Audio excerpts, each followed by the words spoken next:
요 여러분 평안하셨나요? 현재 대단한 성공을 이룬 사람들 몇 면을 보면요. 그들은 하나같이 어느 한때 지독한 절망의 시간이 있었음을 알게 되죠. 좋은 날은커녕 현재 처한 상황에서 조금이라도 더 나아질 수는 있을까 의문을 품었던 순간들이 적지 않았다는 거예요. 하지만 버티고 견디다 보니까 기회가 오고 그때 열정을 쏟았더니 어느 날 좋은 날이 찾아왔다 그러더라고요. 그렇고 보면 절망의 때를 통과할 유일한 무기는 희망밖에 없는 것 같아요. 절망의 거친 땅을 갈아엎고 또 갈아엎으면 옥토라는 희망이 생기고요. 그 땅에 씨를 뿌리고 더 애쓰면 언젠간 열매를 거두는 날이 올 겁니다. 오늘은 그 얘기를 잠깐 나눌까 합니다. 말씀 읽어드릴게요.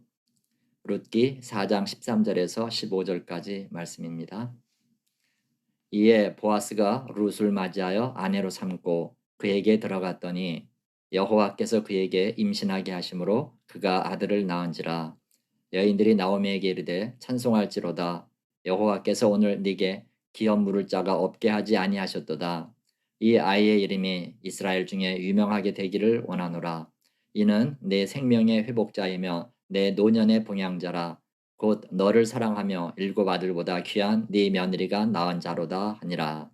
아멘. 우리의 나오미와 룻 모녀에게도 좋은 날이 온 걸까요? 보아스와 부부가 된 룻에게서 마침내 아들이 태어났습니다. 삼부자가 다 죽어 씨가 말라버린 아비멜렉 가문이 부활하여 대를 잇게 된 거죠. 이상한 건 처음 모녀가 베들레헴으로 돌아왔을 때 입방아를 찢던 여인들이 이제는 나오미한테 몰려와서 뜨겁게 축하하는 거예요. 그들 눈에도 태어난 이 아이는 보통 아기로 보이지 않았던 거죠. 늙은 나오미에게 생의 의욕을 불어넣어준 생명의 회복자고 또 남은 인생을 평안케 할 노년의 봉양자였어요.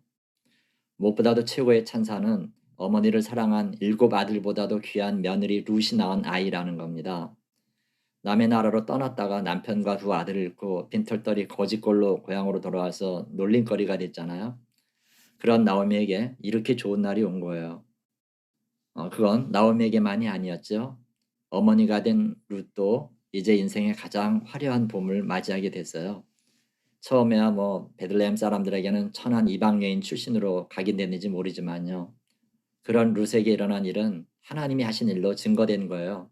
그래서 모두들 이 아이를 여호와께서 주신 아이임을 드높여 찬양한 거죠. 그리고 이 모든 일에 구속자여 고엘의 당사자로 쓰임받은 보아스가 있었어요. 비록 태어난 아이가 자신의 이름으로 대를 잇지는 못하겠지만요. 지금까지 일어난 일만으로도 그는 충분히 삶의 의미를 알았을 거예요. 아울러 하나님께는 인류를 향한 구속 역사의 한 축을 담당한 자로 인정됐을 겁니다.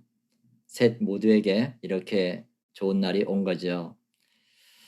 여러분 아시죠? 사실 절망의 상황을 체감하는 건 본인 외에는 모릅니다. 더 곤욕인 건요. 지금이든 훗날이든 그 늪에서 벗어날 길이 없어 보이는 거예요. 그럴 때 희망이란 말로만 존재할 뿐 자신에게 소용되는 단어는 아니지요. 불행히도 이런 시간은 세상 누구에게라도 면제되는 법이 없더라고요. 그것은 우리 각자에 대한 하나님의 일정표에 들어있기 때문에 통과해야만 하는 의무 과정입니다. 그렇기 때문에 여러분 일단은 숨만 붙이고라도 살 생각을 해야 돼요. 나오미와 룻 모녀가 이만큼 되기까지 가장 잘한 게 뭐죠?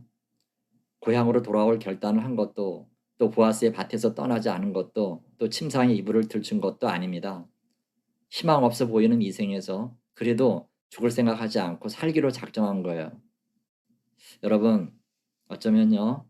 절망을 벗어나기 위해 필요한 건 대단한 용트림이 아니라 아주 작은 날갯짓일 수도 있어요. 즉 할 수 있는 게 없으면 숨만 쉬고라도 살 생각을 해야 돼요. 여기가 끝 같지만 아닐 수도 있기 때문에요. 정말 끝은 끝나 봐야 끝입니다.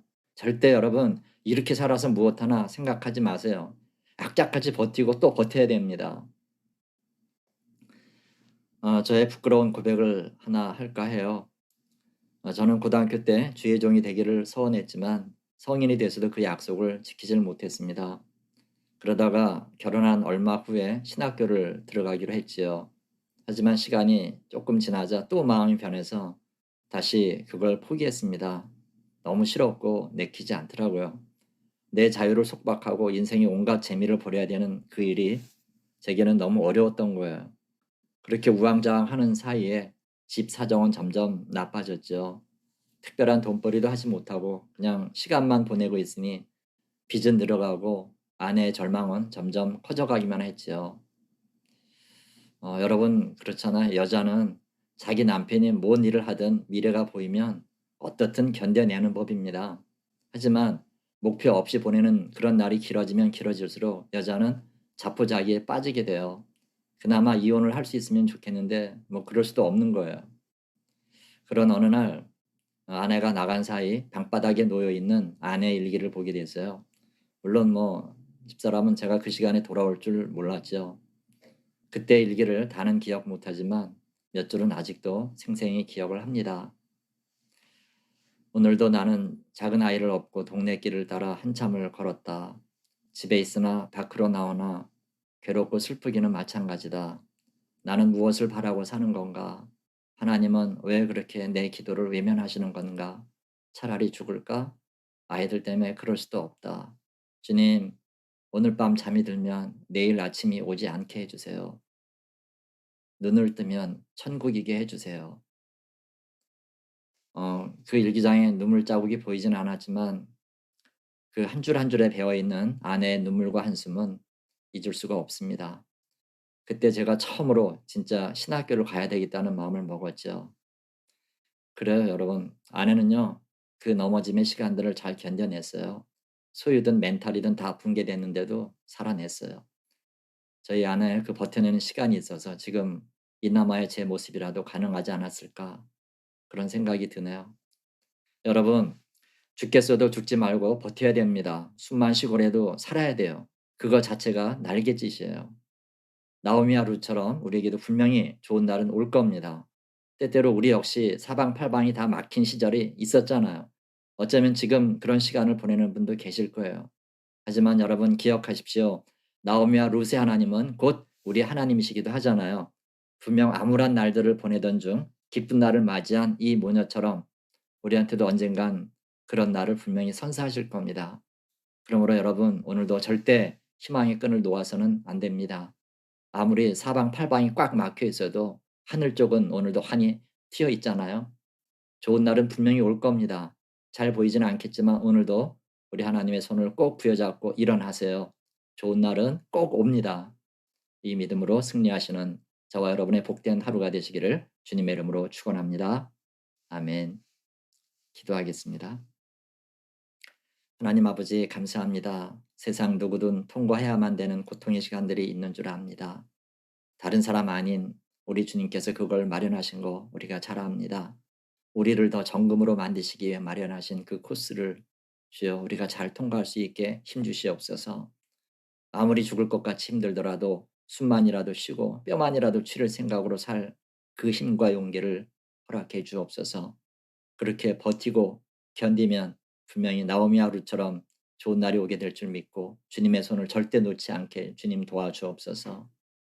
오늘도 생명 주심을 감사하며 예수 그리스도 이름으로 감사하며 기도하옵나이다. 아멘.